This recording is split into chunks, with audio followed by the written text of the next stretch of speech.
Hello tout le monde, aujourd'hui je reviens avec vous pour une nouvelle vidéo. On a enfin fait le tour du poteau, ça y est.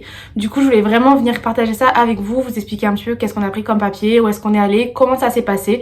Donc je vous dis à tout de suite.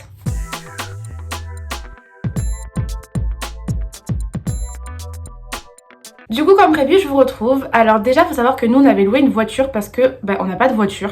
Donc on est parti louer une voiture à 7h30. Donc on a loué chez Enterprise, c'est une entreprise, on a souvent l'habitude d'aller louer des voitures, c'est pas trop cher.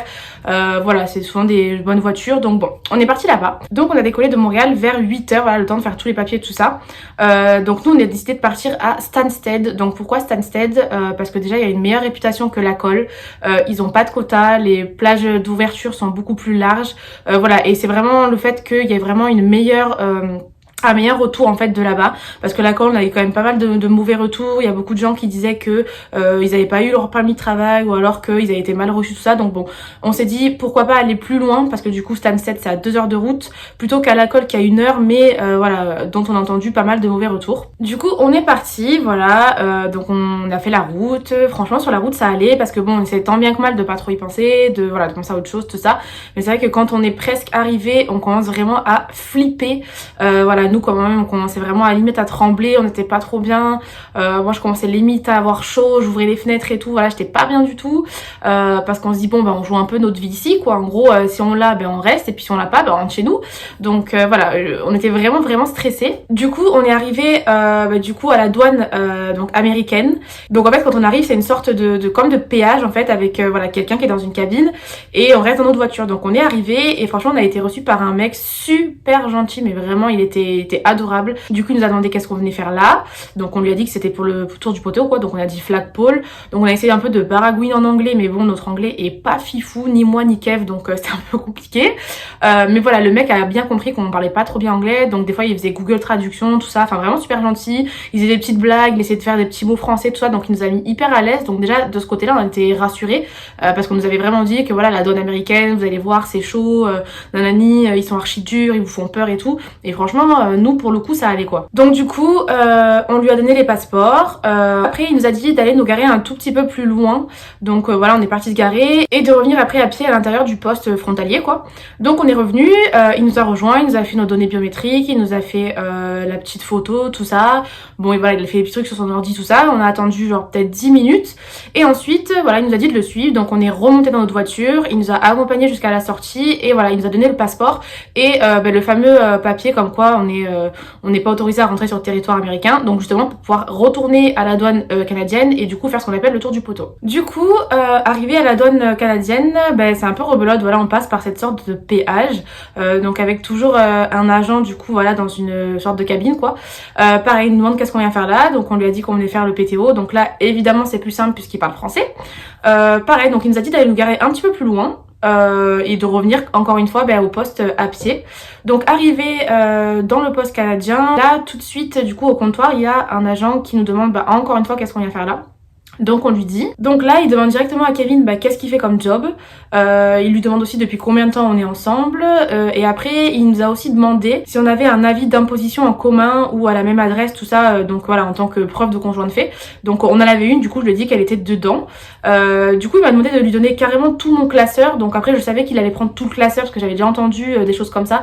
Du coup j'avais bien préparé mon classeur comme il fallait. J'avais vraiment tout rangé par ordre, par thème, machin.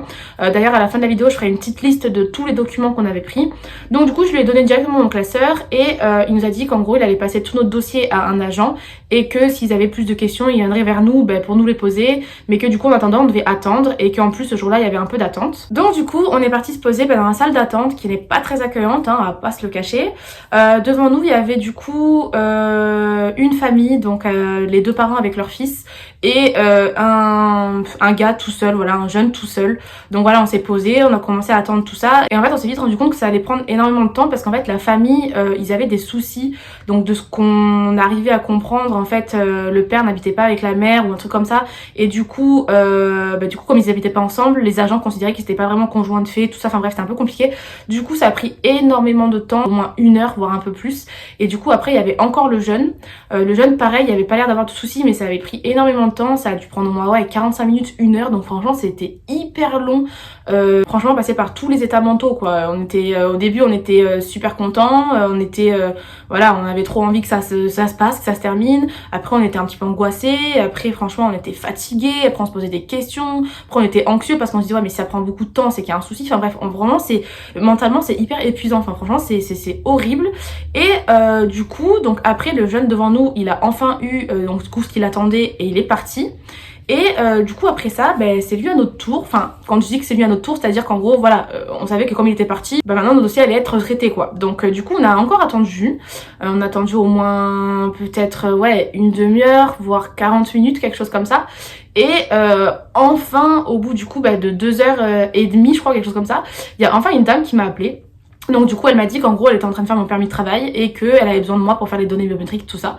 Du coup on s'est senti hyper soulagés parce qu'on s'est dit avec Kev bon si elle me demande de venir et qu'elle dit qu'elle est en train de faire mon permis de travail c'est que voilà tout est ok dans le dossier, qu'ils n'ont pas besoin de plus de renseignements ou quoi et que c'est bon quoi. Donc du coup je me suis levée, j'ai été faire les données bio, la petite photo tout ça. La dame elle était hyper gentille vraiment, était super souriante, voilà des fois je lui posais des questions, elle répondait hyper gentiment et tout. Donc franchement voilà elle était super gentille. Ensuite du coup j'ai payé les frais du coup, donc j'ai payé $340. Donc en fait ça comprend les frais de données bio, ça comprend le permis de travail et ça comprend aussi le fait qu'il soit ouvert. Donc en gros apparemment vu que le permis de travail il est ouvert et pas fermé ça engendre des frais en plus. Donc voilà, donc en gros j'ai payé $340. Ensuite du coup elle m'a dit d'aller me rasseoir et d'attendre. Donc je suis partie m'asseoir. Donc voilà, Kay m'a demandé comment ça s'était passé tout ça et franchement voilà on s'est dit bon voilà c'est bon, c'est nickel, voilà je pense que c'est bon parce qu'en gros j'avais déjà entendu des gens qui avaient dit que pendant qu'ils attendaient il y avait des agents qui étaient venus leur poser des questions en mode est-ce que vous avez encore plus de preuves de conjoint de fait, ou voilà est-ce que dans votre job vous faites ci, est-ce que vous avez le code, est-ce que vous machin. Donc bref du coup on s'est dit que c'était bon, que c'était nickel. Et effectivement 10 minutes après la dame est revenue, elle m'a donné mon permis de travail ouvert. Et du coup on a pu partir et franchement en sortant c'était l'explosion de joie quoi. Enfin franchement c'était ouf, on était hyper contents parce que du coup on disait ça y est on va pouvoir rester 2 ans c'est sûr, parce que du coup depuis qu'on était arrivé on était toujours un petit peu avec une épée de Damoclès au-dessus de la tête en mode bon voilà on reste. Mais comme moi j'avais toujours ce statut visiteur de 6 mois on se disait qu'en gros si j'arrivais pas à faire mon PTO on rentrait en France quoi. Donc voilà, donc là franchement quand on l'a eu en main on était aux anges, on était hyper contents, c'est sauté dans les bras, enfin franchement c'était la délivrance totale. Du coup voilà donc vraiment ça s'est passé comme ça pour nous, donc c'était hyper long. Voilà on a mis en tout je pense 3 heures quelque chose comme ça. Après pourtant on y allait en semaine et on est arrivé voilà vers 11h moins quart, 11h tout ça, mais c'était très long. Alors qu'il y en a d'autres j'avais entendu dire qu'ils y étaient allés un samedi et que ça avait mis 1 heure. Donc voilà je pense que c'est vraiment au petit bonheur la chance et c'est hyper stressant. Mais voilà franchement si vous avez tout ce qu'il faut, il n'y a vraiment aucune raison que ça se passe mal. Donc je sais que c'est plus facile à dire voilà qu'il y a vraiment qu'à faire parce que voilà, mais moi j'étais une grande stressée, enfin je suis une grande stressée de la vie et franchement avant d'y aller j'étais dans tous mes états. La semaine qui est passée avant, enfin la semaine qui précédait du coup le jour du tour du poteau j'étais vraiment au bout du rouleau quoi. Mais voilà franchement ça s'est super bien passé. Alors du coup comme promis je vais vous dire en fait qu'est-ce qu'on avait mis exactement dans notre classeur parce que ça aussi c'était un petit peu prise de tête. Avant d'y aller on se demandait vraiment qu'est-ce qu'il fallait comme papier, qu'est-ce qu'il fallait pas, s'il fallait des tests Covid, pas des tests Covid, enfin c'était hyper compliqué. Du coup voilà je vais vraiment vous faire un petit topo de nous ce qu'on a fait pour y aller. Après je pourrais pas vous dire exactement ce qu'ils ont regardé ou pas parce que comme je vous ai dit ils ont pris tout le classeur donc on n'était pas là en fait quand ils regardaient les documents. Mais voilà je vais vraiment vous dire tout ce qu'on avait mis dans le classeur, comme ça au moins si ça peut vous donner une idée ce sera pas mal. Donc déjà ce que j'avais pris c'est un classeur à pochette, voilà au moins tout était mis dans des pochettes transparentes là, donc comme ça c'était bien rangé comme il fallait. Donc en fait déjà dans le classeur au tout début j'avais mis le PVT du coup de Kevin parce que c'est le document le plus important du coup. Ensuite j'avais mis une feuille blanche où j'avais marqué preuve conjoint de fait. Et du coup dans cette partie là donc on avait mis les baux qu'on avait de France, donc nous on en avait 2. On avait mis aussi les preuves de notre compte bancaire en commun. On a mis aussi une taxe d'imposition à la même adresse et taxe d'habitation à la même adresse aussi. On avait mis aussi des factures EDF du coup nos 2 noms. On avait mis aussi des fiches de paye, enfin nos différentes fiches de paye à la même adresse. Et le bail du Canada, voilà le bail de notre appartement au Canada. Et les factures Hydro-Québec à nos 2 noms. Donc c'est l'équivalent des factures EDF en France quoi. Voilà, donc ça c'est pour l'épreuve de conjoint de fait. Donc j'avais tout classé bien comme il fallait. J'avais aussi stabiloté en fait les choses importantes. C'est-à-dire que par exemple sur la facture EDF, j'avais bien stabiloté nos deux noms. Voilà, donc pour qu'ils voient bien que sur la facture il y a nos deux noms. J'avais stabiloté l'adresse aussi pour qu'ils voient bien l'adresse en commun et les dates. Nous ça fait 3 ans et demi qu'on est ensemble, donc on avait vraiment pris des preuves de limite de chaque année quoi, de il y a 3 ans et demi, de il y a 3 ans, d'il y a 2 ans, d'il y a 1 an, jusqu'à aujourd'hui quoi. Ensuite j'avais fait une autre feuille blanche où j'avais marqué document sur la job, donc voilà, sur le travail, parce qu'ici ils appellent ça une job. Donc voilà, et du coup là on avait imprimé du coup le contrat de travail de Kev. Donc le contrat de travail, très important, il doit contenir toutes les informations que je vais vous donner maintenant, c'est hyper important parce que sinon ça peut poser problème. Donc du coup dans votre contrat de travail, vous devez avoir marqué évidemment le nom de ce que vous faites. Donc je sais pas moi, banquier, informaticien, enfin voilà, j'en sais rien, il faut que ce soit marqué. Il faut qu'il y ait aussi le code CNP de ce que vous faites. Il faut aussi qu'il y ait le descriptif de vos tâches, voilà, parce que du coup voilà, à la douane souvent ils vérifient que les tâches que vous faites ça correspond bien au métier que vous avez marqué en fait, donc voilà. Il faut aussi qu'il y ait marqué votre salaire, combien d'heures par mois vous faites ou par semaine, la durée de votre contrat, donc il faut bien que ce soit un contrat indéterminé, et aussi le début du contrat, la date où vous avez commencé à travailler, voilà, tout simplement. Ensuite nous ce qu'on avait fait aussi c'est qu'on avait regardé quel était le code CNP par rapport au travail de Kevin.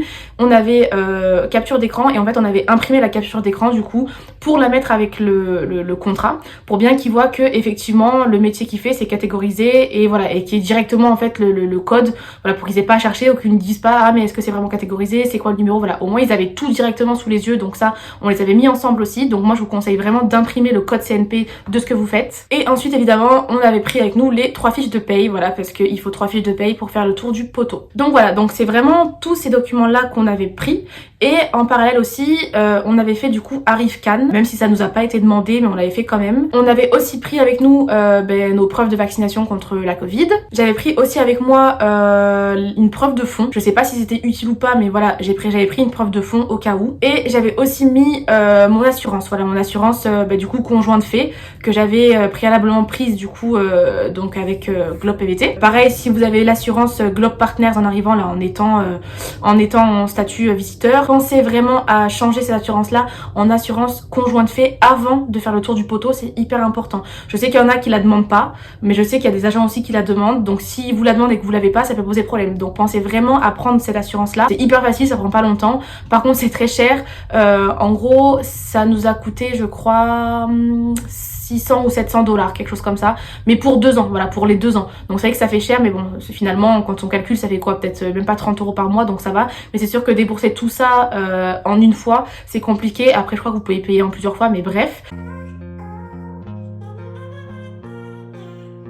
Du coup, si j'ai des conseils à vous donner, c'est vraiment d'être organisé. Voilà, vraiment assurez-vous d'avoir tous les documents en main avant d'aller faire votre tour du poteau. Donc que ce soit au niveau du job, que ce soit au niveau des preuves de conjoint de fait, et du coup que ce soit au niveau aussi Covid, voilà, parce que des fois ça peut changer.